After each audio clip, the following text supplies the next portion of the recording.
Today's video is going to be just a little different than the normal stuff. I'm going to kind of go over a hobby of mine, and it's really nerdy, so don't judge. But it's keyboards, mechanical keyboards.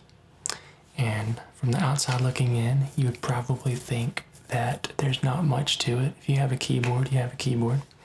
But my buddy Cooper, childhood friend of mine, put me on to the mechanical keyboard game, and once you go there, you never go back. So, yeah, let's just dive right into it. This is my old keyboard. It's a Cooler Master. I don't even know the model name. At the time, I thought you could just get any keyboard and it'd be about the same as whatever, you know. So, this one actually has Cherry MX switches in it. And if you don't know, Cherry MX switches are more or less the standard switch in any gaming keyboard. They look like this. They're just a standard switch. It's a linear switch, so it's a good, nice responsive switch. And they're good for, all intents and purposes. What they are, they're just a standard switch. And they will work just fine if that's what you have. Don't go out and spend a lot of money on a mechanical keyboard unless you really want to. It's all user preference, but I spend a ton of time on a keyboard and mouse, whether it be for work or for games. I spend a lot of time on them, and I wanted my experience to be pleasant, more pleasant. So, this thing hasn't been cleaned in forever. But yeah, this is kind of what your basic keyboard is gonna be.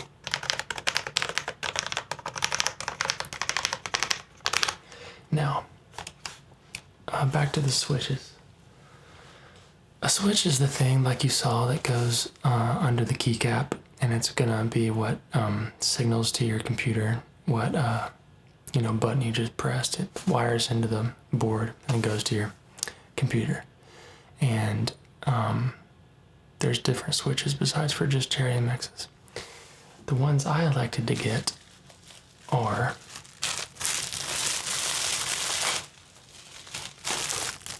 in here, and these are Tealios V2 switches. They're linear as well. But they have an overall much better fit. Craftsmanship is better, in my opinion, than the Cherry MXs.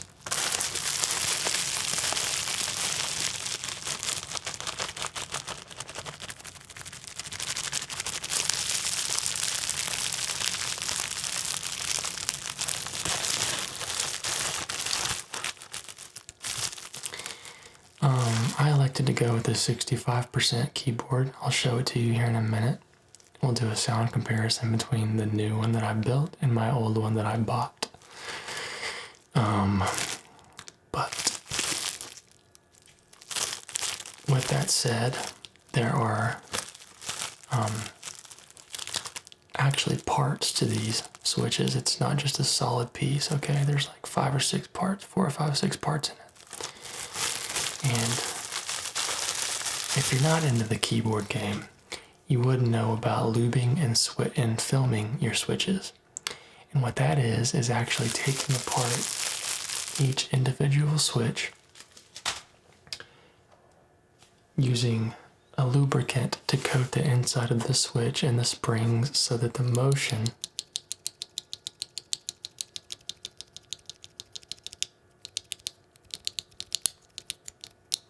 is just overall more smooth, and it sounds better, and it's more pleasurable to use for the user. And it takes a long time to do 65 of them, as you can imagine.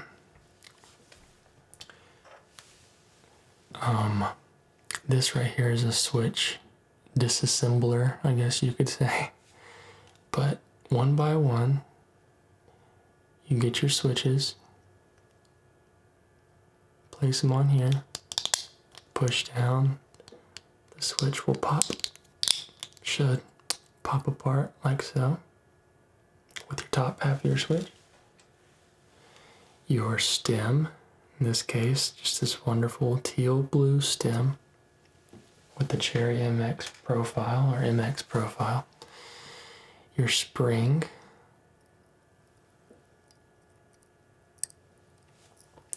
and the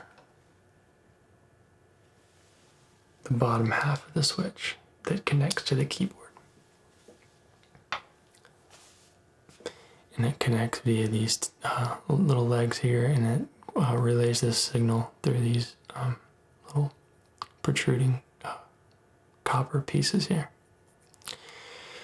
And so to lube one of these, you've got this stuff called Krytox GPL 205GO. And I bought it in a little container like this. Bought this from Da Vinci Keys. And yeah.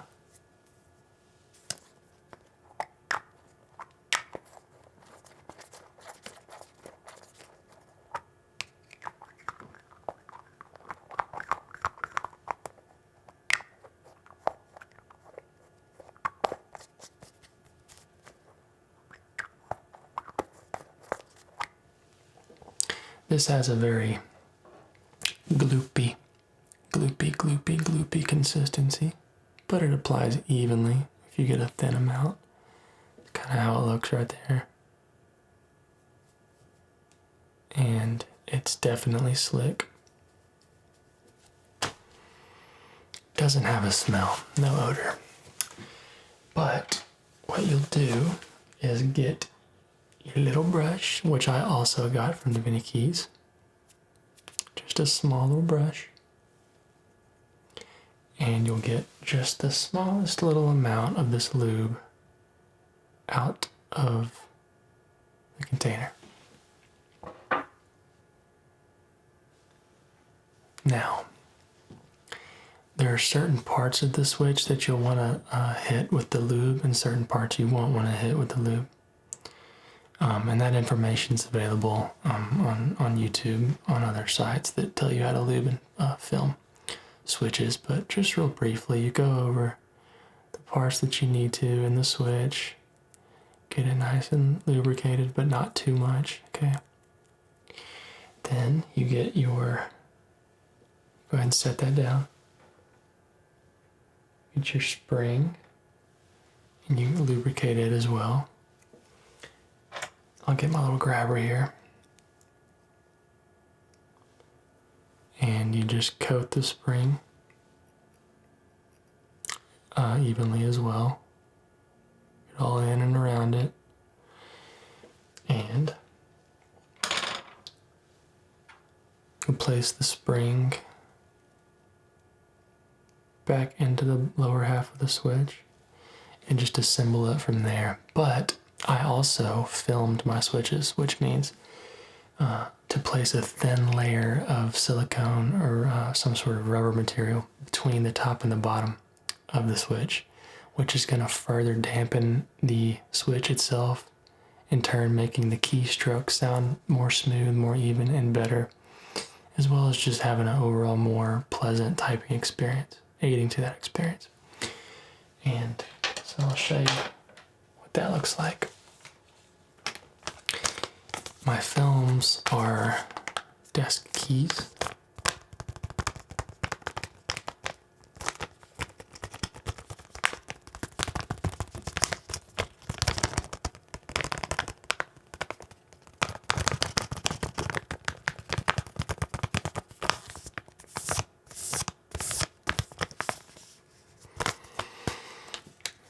And these look like the films look like this. Okay, very small little pieces of silicone or some sort of plastic rubbery material, and those will go between the top and the bottom of the switch. So just like so. Place that on there, and you're ultimately going to end up sandwiching the film between the top and the bottom. And you can imagine how long it would take to do 65 of these. But after you've got your spring and your film on the lower half, you want to put your stem, after you've lubed it, back on the spring. And then you'll get the top of the switch, and you will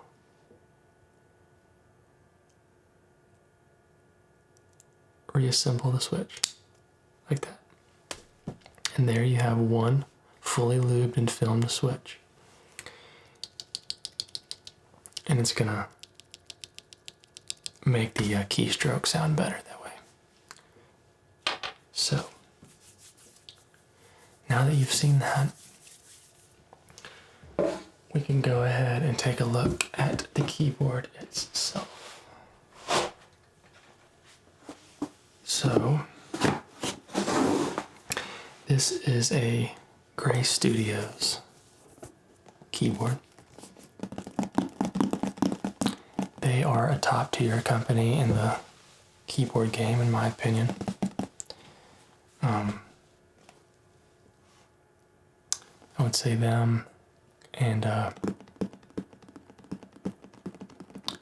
another company. I should know this. I don't remember. Key Cult. That's it. Key Cult. And a couple more, but those are the main ones that I'm aware of. Quite a few different makers. And a lot of this stuff you can't even buy. You have to pre-order it. It's very strange.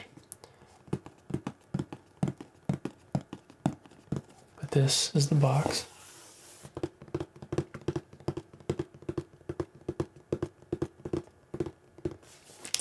And one of the cool things about building a keyboard is that with your stock keyboard like this, you pretty much just get a black keycap set that just comes with it. But with built keyboards, there's an entire subcategory of keycaps. GMK makes really good sets. EPBT, Enjoy PBT makes really good sets. That's what I have. The GMKs are very expensive. If you want to buy one resale, it's going to be right around $200 to $400 depending on the rarity of the keycap set.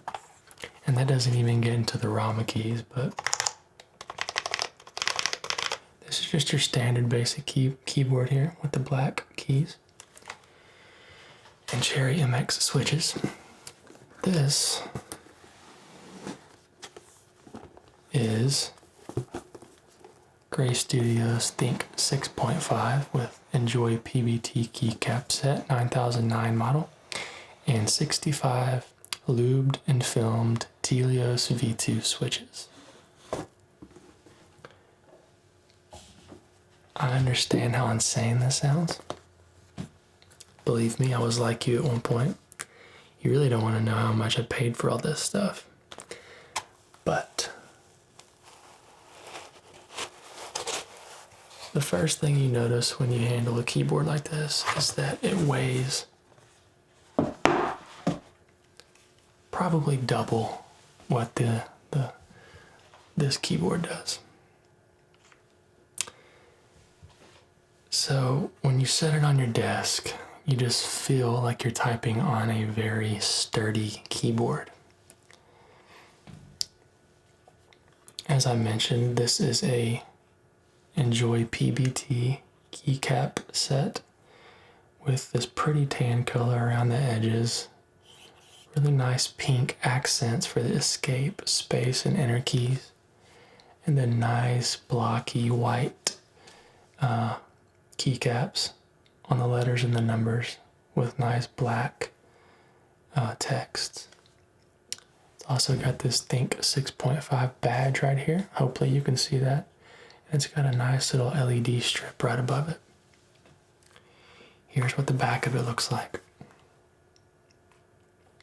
That right there is a weight.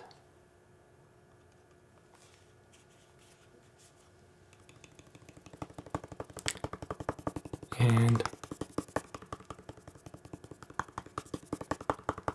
obviously very well constructed.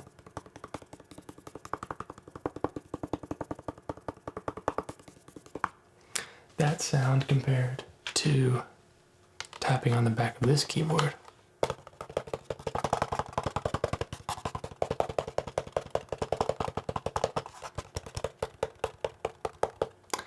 And I could just tell you right now, I could literally break this keyboard in half just with my hands, just easily break it.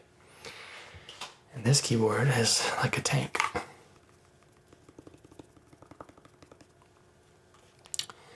And the keystrokes are what we all came for, so check out how nice they sound. Ooh, yeah.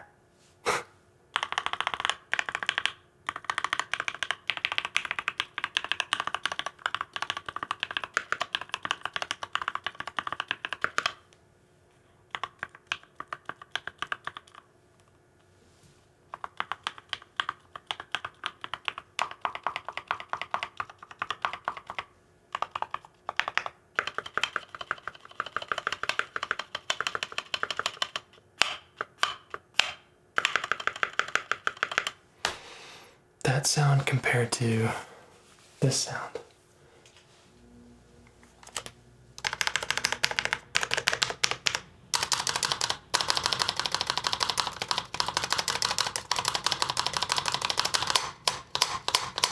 That spacebar sounds bad, very bad. It's because it's got just regular stabilizers in it. So this compared to this. See if I can't do them directly next to each other. I'm playing an instrument right now.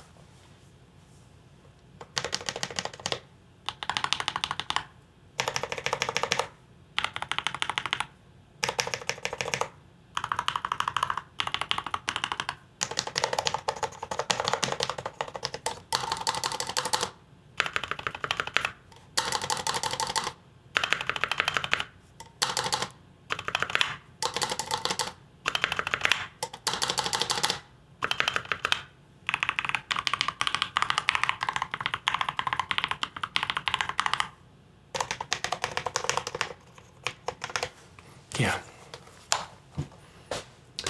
Pretty crazy how much better it sounds.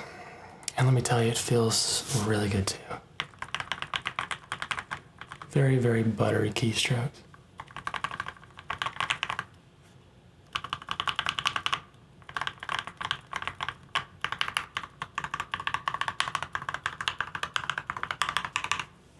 Makes me tired, literally, just doing that. I could just go to sleep right now.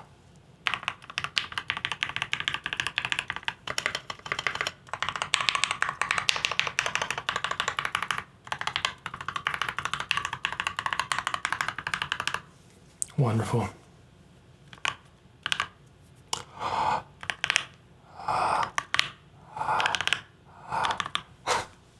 Yeah, so that is that. Also got this really cool cable for it. It's very nice, very well made.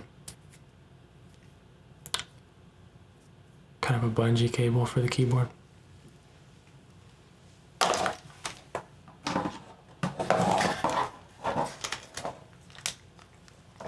the cool thing about it is everything is really customizable for them. So you can change your switches, you can change the badge color, you can change the weight color, you can change the board color, you can change the keycap set.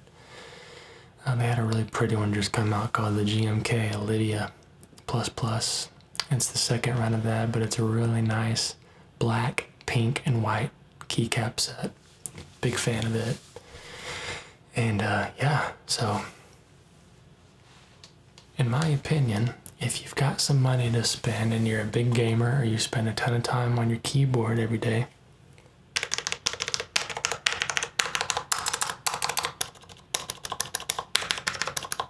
it's just not good. That's way better. Hopefully you learned a little bit something today about keyboards, and hopefully that was relaxing. Not usually kind of the stuff that I do, but we changed it up and just kind of chill out with it. So, yeah, I'll see you again next time.